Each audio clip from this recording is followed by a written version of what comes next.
जोहार नमस्कार। आप देख रहे हैं द झाड़ न्यूज़ और मैं हूं गुंजन कुमार। मैं अभी राजभवन के समक्ष हूं। दरअसल यहां जो है आज एक दिवसीय धरना प्रदर्शन कार्यक्रम का आयोजन था। हम इन धरना प्रदर्शन के बारे में जानेंगे पूर्व मंत्री देव कुमार धान जी से, क्योंकि उनके द्वारा आज इस कार्यक्रम का आयोजन किया गया था। किन किन विषयों को लेकर आज आप लोगों ने यहाँ धरना धरना प्रदर्शन किया? आज हम लोग राष्ट्रीय आदिवासी समन्वय समिति के बैनर तले हम लोग एक धरना का प्रदर्शन का कार्यक्रम रखे थे।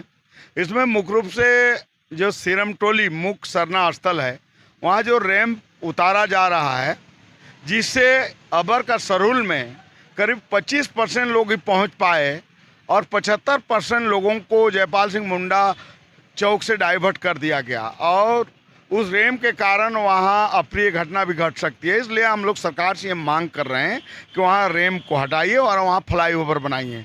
दूसरा जो है मारंगबुरु, जो संथाल समुदाय का पूजा स्थल है, धार्मिक स्थल है, उसमें जैन समुदाय के द्वारा अतिक्रमण किया जा रहा है और जो हमारा रूढ़िगत परंपरा के अनुसार हमारा पूजा पाठ में बलि प्रथा है, उसको भी रोका जा रहा है।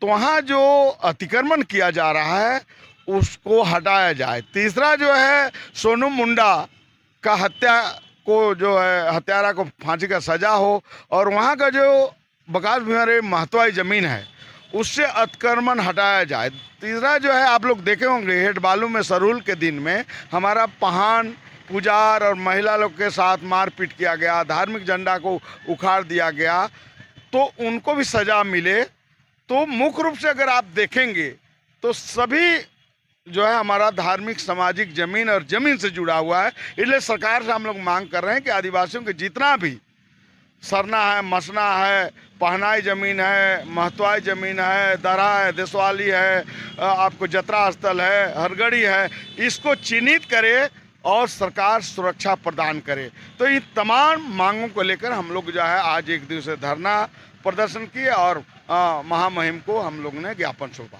केंद्रीय सरना स्थल वाला मामला काफी लंबे समय से चले आ रहा है और लगातार प्रदर्शन भी हो रहा है। मंत्री द्वारा आश्वासन भी मिला, लेकिन अब तक वैसा का वैसा ही है। देखिए, ये मामला तो चमरा लीना भी स्थल पर गए थे और ये वर्तमान सत्र में जिस दिन मानव श्रृंखला था, माननीय रामेश्वर उरांव के द्वारा उठाया गया था, लेकिन वहाँ कोई बहुत जवाब विधानसभा अध्यक्ष से भी नहीं आया कि सरूल तक उस स्थगित रहेगा। माननीय सीपी सिंह के द्वारा उठाया गया, लेकिन माननीय मुख्यमंत्री रैंप के सवाल पर कुछ नहीं बोले। उन्होंने बोला कि सरूल बनेगा, बढ़िया से मिलेगा। तो इसलिए हम लोगों को ये आशंका है कि सरकार की मंशा, हेमंत जी की मंशा सही नहीं है। इसीलिए लगातार ये आंदोलन हो रहा है और आंदोलन होगा। जब तक वहाँ रैंप नहीं हटेगा तब तक ये आंदोलन चलेगा। क्योंकि अभी जो इसमें जितना मुद्दा आपने बताया, इसमें 3 ऐसे मुद्दे तो जो धर्म से जुड़ा हुआ है, धार्मिक मुद्दा है, तो क्या लग रहा है आपको, इस पर सरकार का ध्यान है या फिर? देखिए, अगर आप सिरमटोली देखिए या मारंगबुरु देखिए या हेठ बालू देखिए, हेठ बालू में हरगढ़ी स्थल को लेकर वहाँ कब्जा किया गया था और यहाँ भी बकास बिहारी महतवाई ज़मीन, हर जगह धार्मिक ज़मीन और ज़मीन को लेके ही लड़ाई चल रही है। और चाहे वो तिलका मांझी से लेकर वीर बुद्ध भगत हो, सिद्धू कानू हो, बिरसा मुंडा हो, सभी लोगों का लड़ाई उस दिन भी जल जंगल जमीन के लिए था और आज भी आदिवासियों के सवाल पर आज भी वही जल जंगल जमीन के लिए लड़ रहे हैं। चाहे वो आदिवासी मुख्यमंत्री हो, चाहे एनडीए का सरकार हो कि इंडिया का हो, समस्या वही का वही है। इसलिए आदिवासियों के पास आप करो या मरो की स्थिति है, क्योंकि अगर हम लड़ेंगे तो बचेंगे, नहीं लड़ेंगे तो हमें जो वर्तमान सरकार है वो हमें ख़त्म कर देगी। अगर आप एक लास्ट सवाल, अब आप लोग यानी आदिवासी समाज के लोग क्या करेंगे, क्योंकि लगातार आंदोलन के बाद भी नहीं सुना जा रहा? देखिए, हम लोग निश्चित रूप से हम लोगों ने इस देश में किसान आंदोलन देखा है, 13 महीना तक चला, 750 लोग शहीद हुए, लेकिन मोदी को 3 कानून को वापस लेना पड़ा था।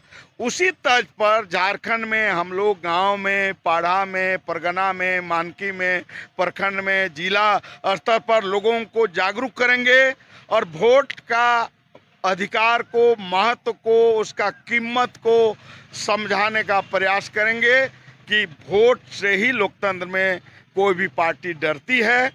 हम लोग उसको जागरूक करने का प्रयास करेंगे ताकि वो आने वाला समय में लोग दारू, मुर्गा, जो है फुटबॉल, क्रिकेट और साड़ी धोती से अपना वोट, जो लाखों रुपया कीमत का वोट को ये लोग बेचते हैं समाज, उसको रोकने का प्रयास करेंगे।